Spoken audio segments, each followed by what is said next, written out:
अभी तक आपने यहाँ पर कीवर्ड से डायनेमिक डेटा गेट करना सीख लिया है। अब जो हम अगला टॉपिक पढ़ेंगे वो पढ़ेंगे डिसीजन मेकिंग। डिसीजन मेकिंग क्या करता है कि आपको नाम से ही पता चल रहा होगा कि डिसीजन के ऊपर बेस्ड करेगा हमारा कोड एग्जीक्यूट होगा या नहीं होगा। Decision making is block of code, it's executes when the condition is true, otherwise if the condition is false the code will be not execute. तो मैं आपको इसको पीडीएफ में भी दिखा देता हूँ। इसमें भी सेम 4 टाइप होते हैं, 2 कैटेगरीज होती हैं। जो ये देखो, यहाँ पर ये जो फर्स्ट कैटेगरीज है ये है डिसीजन बेस्ड। सेकंड जो वर्क करता है आपका स्विच, ये करता है वैल्यू बेस्ड, ये वैल्यू पे वर्क करता है। क्लियर? तो अब मैं आपको इसका सिंटेक्स बताता हूँ। सिंटेक्स बहुत ही सिंपल है इसका। तो सिंटेक्स में हम लिखते हैं यहाँ पर सबसे पहले इफ, फिर हम यहाँ पर देते हैं ब्रैकेट, या रुको, यहाँ नहीं दिखाता मैं आपको दिखाता हूँ यहाँ पर कोड में। यहाँ आप लिखोगे इफ, फिर ब्रैकेट दोगे, और ये है बॉडी। ये जो करली ब्रैकेट है ये बॉडी है आपका, बॉडी। यहाँ पर आप कंडीशन लिखते हो, कोई सी भी कंडीशन लिख सकते हो आप एंड ऑपरेटर का यूज़ कर सकते हो, ग्रेटर देन का यूज़ कर सकते हो, जैसे 3 ग्रेटर देन 5 हो गया, इस तरीके से यूज़ कर सकते हो आप। लेकिन यहाँ पर आप कभी भी ऑपरेटर का यूज़ नहीं कर सकते। प्लस, माइनस, डिवाइड, मॉड्यूल्स, इन सब का यूज़ नहीं कर सकते। अगर आपने किया या किसी क्वेश्चन में आपको देखने के लिए मिल गया तो वहीं पर आप कंपाइल टाइम एरर भी यूज़ कर सकते हो। हालांकि मैं आपको क्वेश्चन करके दिखाऊंगा, लेकिन आप जो यहाँ पर लिखोगे कंडीशन, यहाँ पर क्या लिखोगे, बॉडी। इस बॉडी के अंदर जो आपको कोड एग्जीक्यूट करना है, जैसे कि मान लो मुझे हेलो प्रिंट करना है, या बाय प्रिंट करना है, या इंडिया प्रिंट करना है, या तीनों ही प्रिंट करना है, वो तभी एग्जीक्यूट होगा जब यहाँ पर कंडीशन क्या होगी, ट्रू। अगर ये कंडीशन ट्रू नहीं है, फॉल्स कंडीशन पर ये एग्जीक्यूट नहीं करेगा। अब मैं आपको इसका कोड करके दिखाता हूँ। अब मैं यहाँ पर एक प्रोग्राम लिख रहा हूँ। अगर यहाँ पर मैं जो एप्लीकेशन बनाऊंगा या कोई भी छोटा सा एक प्रोग्राम लिख रहे हैं, वो एप्लीकेशन तभी वर्क करेगा जब स्टूडेंट की एज या यूज़र की एज 18 से ऊपर हो, अदरवाइज कोड एग्जीक्यूट नहीं करेगा। तो हम डायनेमिक डेटा ही लेते हैं। तो simple Java dot util dot scanner S C equal to new Java dot util dot scanner system dot in. ठीक है, अब मैं यहाँ पर ले रहा हूँ int A equal to S C dot next int, और यहाँ पर क्लोज। यहाँ पर लिख देते हैं हम enter a number, enter your age, और यहाँ लिख देंगे इफ अगर ए की वैल्यू ग्रेटर है किससे, 18 से, तो हमारा कोड एग्जीक्यूट करेगा, अदरवाइज नहीं करेगा।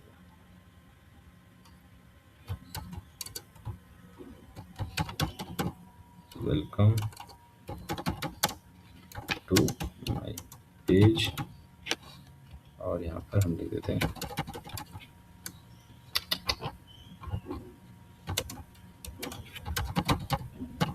Thank you.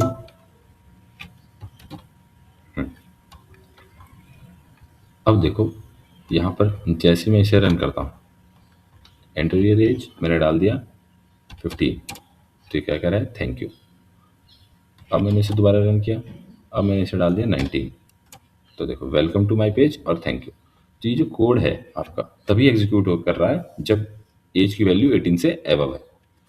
यहाँ पर सबसे पहले जो कोड रन हुआ है आपका वही top to bottom, left to right.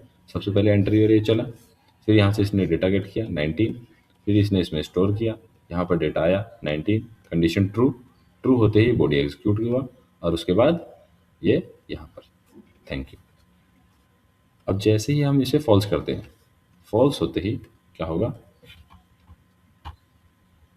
जैसे ही हम इसे दोबारा रन करेंगे, जब आपका डेटा फॉल्स होता है मान लो 14, तो थैंक यू आया। अब यहाँ पर इस केस में ये जो 14 यहाँ पर कंडीशन चेक हुआ, तो ये कोड चला ही नहीं, ये बॉडी ही एग्जीक्यूट नहीं करा। अब ये यहाँ पर डायरेक्ट थैंक यू पर आ गया, सिंपल, क्लियर। अब जो एक चीज़ रह गई थी आपको बताना, वो ये रह गई थी, मैंने पीछे भी बताया था शायद, या नहीं ध्यान नहीं मुझे, तो मैंने ये बताया था कि यहाँ पर ये एस सी जो है, यहाँ पर एस सी ये लिखना कंपलसरी नहीं है। आपको लग रहा होगा कि यहाँ पर ऐसे क्यों लिखा है, यहाँ पर ये एक वेरिएबल है, यहाँ पर आप वेरिएबल में नेम कुछ भी लिख सकते हो। तो हेलो लिख सकते हो आप, हेलो, यहाँ पर आपको हेलो नाम से ही कॉल करना पड़ेगा। अब एससी क्यों लिखते हैं, तो स्कैनर नाम की क्लास है इसलिए हम एससी लिख देते हैं, ऐसा कोई कंपलसरी नहीं है। आप हेलो लिखो, इंडिया लिखो, बाय लिखो, कुछ भी लिख सकते हो, लेकिन आइडेंटिफायर है ये, तो आइडेंटिफायर का रूल फॉलो करना कंपलसरी होता है। आप नंबर नहीं लिख सकते, जैसे आप चाहोगे 1 2 3 लिख दो, तो ये पॉसिबल नहीं है। तो इसलिए आपको आइडेंटिफायर का रूल फॉलो करना पड़ेगा। अब देखो, अब मैं इस प्रोग्राम को दोबारा रन कर रहा हूँ, तो इस प्रोग्राम में अब मैंने डाला क्या, 15।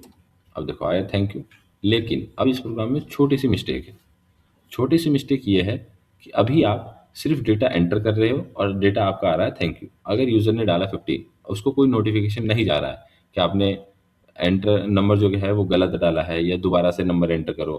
हम इसी एज के कैटेगरीज को लेते हैं जो 18 से अबव हो, कोई नोटिफिकेशन नहीं है, यूज़र परेशान है। तो यहाँ पर इस केस में आप यूज़ करते हो एल्स का। एल्स आपका हमेशा इफ कंडीशन पे फॉल्स कंडीशन पे रन होता है, जब आपका कोड एग्जीक्यूट नहीं करना हो। हालांकि वो कोड सही हो या गलत हो, ऐसा कोई कंपलसरी नहीं है कि फॉल्स है तो गलत कोड हम चला रहे हैं, ऐसा कोई कंपलसरी नहीं है, लेकिन हम चलाते कोड तब है जब वो फॉल्स होगा। तो यहाँ पर हम लिखेंगे योर एज इज अंडर 18, ठीक है। अब देखो एंटर योर एज, तो मैंने डाला 15, तो नोटिफिकेशन आ गया यूज़र के पास, your age is under 18 thank you. अब हम यहाँ पे कुछ भी नोटिफिकेशन दे सकते हैं कि री एंटर योर एज या please try again, invalid number, कुछ भी जो आपका मन करे। अगर एक से ज़्यादा कंडीशन आ रही है आपके पास, तो आप ये क्या यूज़ करते हो, इफ़ और एल्स, ठीक है। लेकिन कुछ रूल एंड रेगुलेशन है। इफ़ को आप सिंगल यूज़ कर सकते हो, अगर आप चाहते हो कि मैं एल्स यूज़ ना करूँ तो इफ़ का यूज़ सिंगल पॉसिबल है। लेकिन अगर आप चाहोगे कि सिर्फ एल्स रहे और इफ़ ना रहे, तो ये पॉसिबल नहीं है। कंपाइल टाइम एरर, एल्स जो है कभी इफ़ के बिना चलता ही नहीं है, तो इफ़ होना कंपलसरी है। अब क्या है कि यहाँ पर दो कंडीशन थी, तो आपने इफ़ यूज़ किया, एल्स यूज़ किया, लेकिन जब आपकी रिक्वायरमेंट आती है मल्टीपल कंडीशन की, तो मल्टीपल कंडीशन में आप इफ़ एल्स इफ़ यूज़ करते हो। तो दो से ज़्यादा जब कंडीशन आपके पास आ जाए, तो आप क्या यूज़ करोगे, इफ़ एल्स इफ़। जैसे कि आप एक कोई एप्लीकेशन पे काम कर रहे हो और बहुत सारी कंडीशन लगनी है कि उसका आधार कार्ड नंबर होना चाहिए, एज इस लिमिट के अंदर होना चाहिए, इंडियन सिटीजन होना चाहिए। तो यहाँ पर क्या है, सारी कंडीशन आ रही है आपके पास, तो तभी आप उस इफ एल्स का यूज़ करोगे। अब मैं क्या करता हूँ, एक छोटा सा एप्लीकेशन बना रहा हूँ। आप नेस्टेड इफ एल्स भी यूज़ कर सकते हो, नेस्टेड इफ एल्स मैं आपको आगे बताऊंगा। तो एक छोटा सा एप्लीकेशन बना रहा हूँ मैं, जो कि दो नंबर के बीच में ग्रेटर फाइंड करेगा, कि अगर हम दो नंबर एंटर करेंगे उसके बीच में कौन सा ग्रेटर है। तो एंटर योर नंबर कर देते हैं हम यहाँ पर, number first, enter your first number कर देते हैं ना, first number, enter your second number, second number, और यहाँ पे कर देते हैं बी। अब ए, अगर बी ग्रेटर है ए से, तो यहाँ लिख देंगे हम ए इज ग्रेटर, और यहाँ पर हम क्या लिख देंगे, ए की वैल्यू, ठीक है, क्लियर। या ए इधर नहीं लिखेंगे हम, ए इधर लिखेंगे,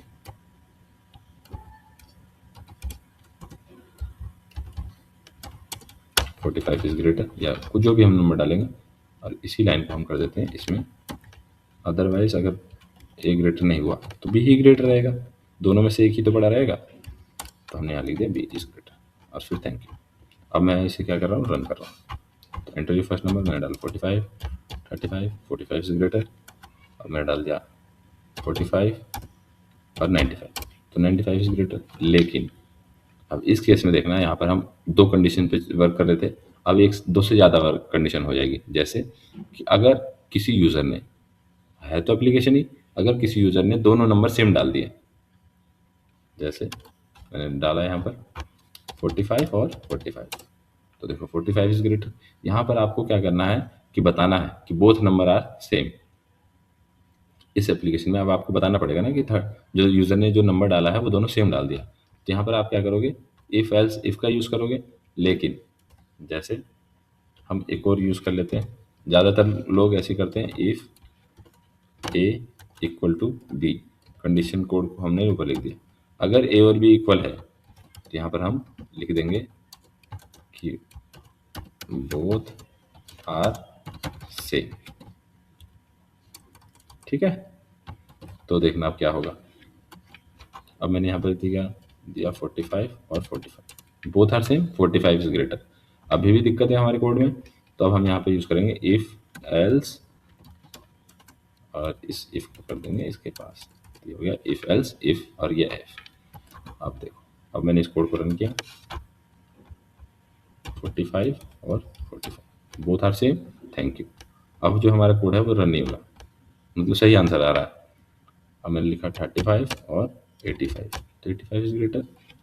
फिर दोबारा मैंने किया 85 और 25, तो 85 इज ग्रेटर। इसे आप नेस्टेड इफ एल्स से भी कर सकते हो। नेस्टेड इफ एल्स क्या है, तो इफ एल्स के अंदर इफ एल्स, या डिसीजन मेकिंग के अंदर डिसीजन मेकिंग, इसी को आप क्या करते हो, नेस्टेड डिसीजन मेकिंग।